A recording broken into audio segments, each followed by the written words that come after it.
সাংবাদিক বন্ধু এতিয়া আমাৰ কথা এটা হ'ল কি সদায় আমাৰ মাঘ মাহৰ অমাৱস্যা তিথি আমি এই কালী পূজাখন কৰোঁ।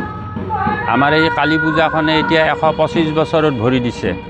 আমাৰ পূৰ্বপুৰুষসকলে মাৰ এই থানখনত বিভিন্ন ধৰণে আমাৰ এই পূজা পৰ্ববিলাক কৰে। ইয়াত হোম যজ্ঞ চলে, পূজা অৰ্চনা চলে আৰু আমাৰ দৰ্শনাৰ্থীগিলা পৰম্পৰা মতে আহিয়ে থাকে। আমি সেইমতে কাৰ্যসূচী কৰি আমি পূজাখন সমাপ্ত কৰোঁ। আজি আমাৰ বৰ্তমান ভৰ পূজা, এতিয়া আমাৰ ঢাক ঢোল বাজি যাগযজ্ঞবিলাক আমাৰ চলি আছে। অলপ পিছত 2টা বজাত আমাৰ পূজা সমাপ্ত হ'ব। সমাপ্ত হোৱাৰ পিছত আমাৰ খিচিৰি ভোগ, পকা ভোগ আমি ৰাইজৰ মাজত বিতৰণ কৰিম আৰু সন্ধিয়া আমাৰ এটা সাংস্কৃতিক মঞ্চ এখন আছে। আমি সদায় যাত্ৰা অভিনয় চাওঁ মানুহ। আমাৰ যাত্ৰা অভিনয় সন্ধিয়া হ'ব আৰু সন্ধিয়াৰ পিছত আমাৰ কাৰ্যসূচী সমাপ্ত হ'ব। আৰু সেইকে এইবাৰ আপোনালোকে দেখিছে যথেষ্ট আমাৰ ভিৰ হয়। দৰ্শনাৰ্থী বহুত আহে, বহু দূৰ দূৰণিৰ দৰ্শনাৰ্থী আহে মাৰ আশীষ ল'বলৈ। গতিকে আমি ইয়াৰ উদ্যোক্তা হিচাপে আমি বৰ খুচি, যিহেতু আমি নিমন্ত্ৰণ কৰাত যিমানবোৰ ভক্তপ্ৰাণ ৰাইজ আছে প্ৰায় সকলোৱেই আহে। আন্তঃগাঁথনিৰ ক্ষেত্ৰত, এই থানৰ আন্তঃগাঁথনিৰ ক্ষেত্ৰত আমি বহুত পিছ পৰি আছোঁ। তথাপিতো আমি চৰকাৰক, পঞ্চায়তক, বিভিন্ন প্ৰশাসনৰ লগত আমি যোগাযোগ কৰি আছোঁ, কিন্তু সুফল পোৱা নাই। আমি আশা ৰাখিছোঁ এই বৃহৎ থানখনৰ প্ৰায় 13 বিঘা জমি এই থানৰ নামত আমাৰ আছে।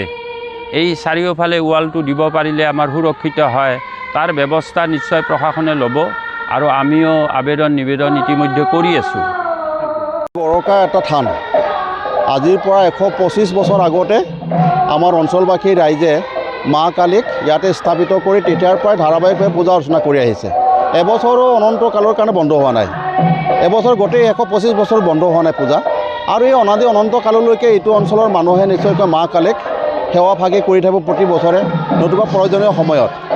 আৰু এনেকুৱা এটা ঐতিহাসিক আজিৰ এই থানৰ দিনাখন, পূজাৰ দিনাখন যেতিয়া ইয়ালৈ আহিলোঁ, অঞ্চলবাসী ভক্তপ্ৰাণ ৰাইজক ইয়াত সমবেত হোৱা দেখিবলৈ যথেষ্ট অভিভূত হৈছোঁ। মাতা কালীৰ প্ৰতি যথেষ্ট নিজৰ ভক্তিভাৱ বাঢ়িছে। কাৰণ এটা অনুভৱ কৰিছোঁ যে বিগত দিনত মাতা কালীয়ে এই অঞ্চলটোক সুন্দৰকৈ প্ৰতিপালন কৰিছে। যি আমাৰ ৰাইজে আশীৰ্বাদ বিচাৰে সেইবোৰ পাবৰ কাৰণে, দিবৰ কাৰণে তেওঁ সক্ষমতা কৰিছে।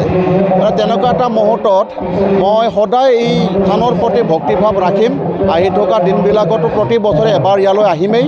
আহি পেলাই তেখেতৰ আশীৰ্বাদ গ্ৰহণ কৰিম আৰু নিজৰ যাতে জীৱনত যিটো উদ্দেশ্যে আমাৰ সমাজৰ কাৰণে কাম কৰিবৰ কাৰণে আগবাঢ়িছোঁ বা যি কৰ্মক্ষেত্ৰ হিচাপে নিজে লৈছোঁ, প্ৰতিটো কৰ্মক্ষেত্ৰত যাতে জনসাধাৰণক কেন্দ্ৰ কৰি পেলাই নিজৰ কাম কাজসমূহ কৰিব পাৰোঁ, তাৰ কাৰণে মাতা কালীৰ ওচৰত আজি আশীৰ্বাদ বিচাৰিলোঁ, আহি থকা দিনটো আশীৰ্বাদ বিচাৰিম।